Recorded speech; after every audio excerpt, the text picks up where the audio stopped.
everybody. My first guest is an Academy Award-nominated actress and a rock and roll singer. This Saturday, she'll be performing with her band Juliette and the Licks at the Bowery Ballroom right here in New York City. Please welcome Juliette Lewis.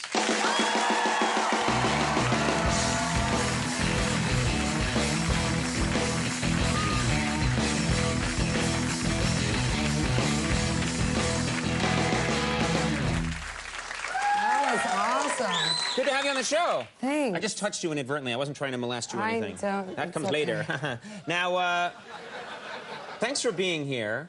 And we've got a lot to talk about because you're doing something that's difficult to do. It's hard to sort of change. In this country especially, I think people get an idea of who you are and they want to stick with it. Like, you're an actress, and then they don't want to accept you sometimes as something else. I know I was a male model, and then it's like I'm a comedian. And it's like, it's possible.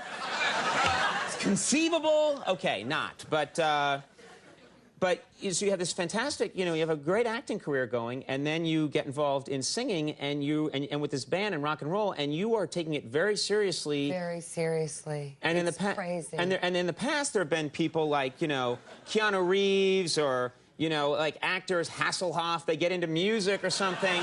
No, and seriously, and they, like, dabble in it. They dabble in it, but you're not dabbling in it. You are going all out. Can I say balls to the wall? Is that... That is not allowed. Oh. No, I think you can. Yeah, you can say balls. I say it all the time. Every night I'm like, this show's balls to the wall. I do that every night. Just like that. I don't know why I said it. Okay, the point is, we've been in a van. I'm exhausted. Right. You have to give 110% to this. We just came from Cambridge, Massachusetts. Right. All right. Where I got a fat lip, but you can't see it because I disguised it with red lip gloss. So you see there's purple. Did someone hit you or something? What happened? Yeah, right there. It's a little discolored. They hit me with a beer bottle and, like, sprayed beer. I think that's a compliment. I've always taken it as a compliment during the monologue when I'm hit with a bottle. But anyway, we're touring. I have 4 guys in my band. They're amazing. They're who make up the Licks. Jason, Kimball, Todd, and Paul. They're, yes. And it's not like you're doing it the star treatment. You said you're in vans. You're playing these rough clubs. People are throwing bottles. You're just in it. You're in it to win it, right? Oh, my God, Conan, that's my slogan. Is it really? Is this our psychic connection? I say that. I love you. This is where you're supposed to realize that you're in love with me. Or not. Yes.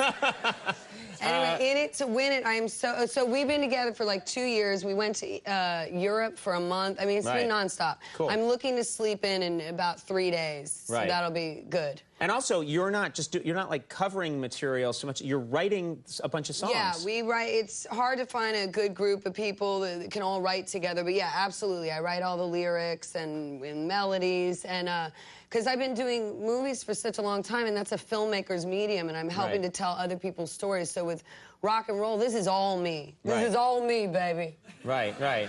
Where do you write your songs when you write songs? Do you have a place like everyone? I know some people like to write in their bedroom, or like, are there special places you go? Well, I did write a song in an airport bathroom. I mean, no, on the plane in the bathroom, because you never know when inspiration is going to hit. Right. So... Is that your song, Smoking is Against Federal Regulation? Because that's a killer tune, yeah. Smoking is against federal regulation. Yeah, there you go. Yeah. Now, what about, I understand that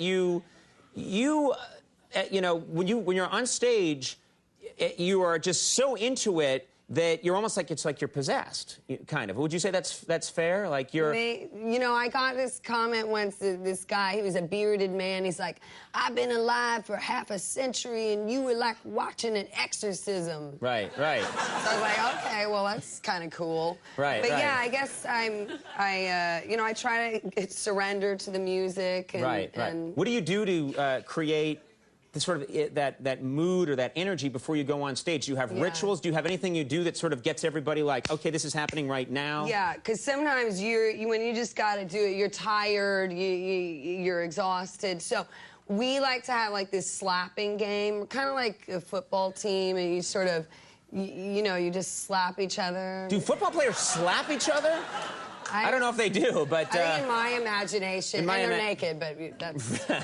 not really. That's something else. Now listen, so what do you do? What do you, when you say you slap each other, like how hard are you slapping each other? So before we go, it's not really brutal, but it's Right. just to wake you up, and it's more like the anticipation of it, you know what I Right, mean? Like, right. you know it's coming, you know what I'm saying? So give it to me right now. Give it to me. So I'm gonna, you know. Yeah, go for it. Go for it. Go. You feel that? Yeah. It's getting there. Oh, okay. It gives me that energy. I've got energy now. Now, I know. I've got energy that I didn't have before. I see what you mean. And you know what? The slap wasn't the worst part. It was anticipating the slap. Got my heart rate up. Yes. And I'm very tired now. I don't know. It goes away quickly with me. Yeah. But that's a good technique.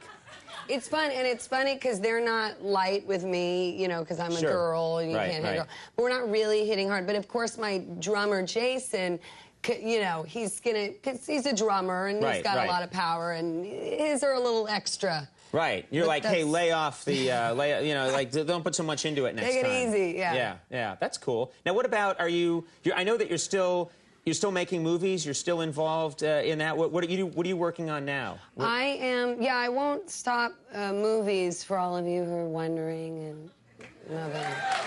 Oh my God! I totally try to pull that out of them. There's nothing wrong with making an audience applaud. I make them applaud every night. I say things that will make them pity me and then applaud me. That's the secret. That's my secret in show business. Okay. Well, okay, so... Is that weird? Oh, well, there we go. See? Now, sometimes it takes a while. Yeah. All right. Yes, so I did this little movie called Aurora Borealis, and it was at the Tribeca Film Festival, and that was really nice, and it was showing out here. And then I'm about to go, I'm just doing less movies, because I'm really serious about my music, so I'll film one movie this summer in June with Jennifer Garner called Catch and Release. Oh, that's neat. That's neat. Yeah, that's nice. I want to ask you one thing about you, and this is more of just like you know, sort of a personal thing, but I read somewhere that you're into, because I thought this was interesting, you're into sort of old school arcade games, that's something that you just like. You don't, because, you know, arcade games have gotten so complicated, they've gotten so fancy. I don't even understand half of them. They're so realistic that you like to go old school with arcade games. Is that right? It's simple, and I like the simple music. You know, the ding ding ding ding ding ding ding ding ding ding ding or whatever. But what's your favorite one? Donkey Kong, but you can't find Donkey Kong. They should make a Donkey Kong for people today that want to still play Donkey Kong. Yes, the Donkey Kong people. I love you. What do you like what is it about, with all the games out there, what is it about Donkey Kong? Well... Because mine is Ms. Pac-Man. I'm a fiend. You know, I like Ms. Pac-Man, too, and I play... She's a feminist. She knows who she is, Yeah. Sometimes I'm like, hey, Miss Pac-Man, and she's like, Ms. Pac-Man to you. I'm like, whoa. And then she goes and eats some ghosts. But what do you like about Donkey Kong? Well, it's just a little man, and he's struggling, and he's like climbing, jumping over these barrels, which represent obstacles maybe in life. He climbs these ladders, and then he's trying to get a girl, so it's all for love. That is the meaning of life. Sure. And then maybe he might get some gold.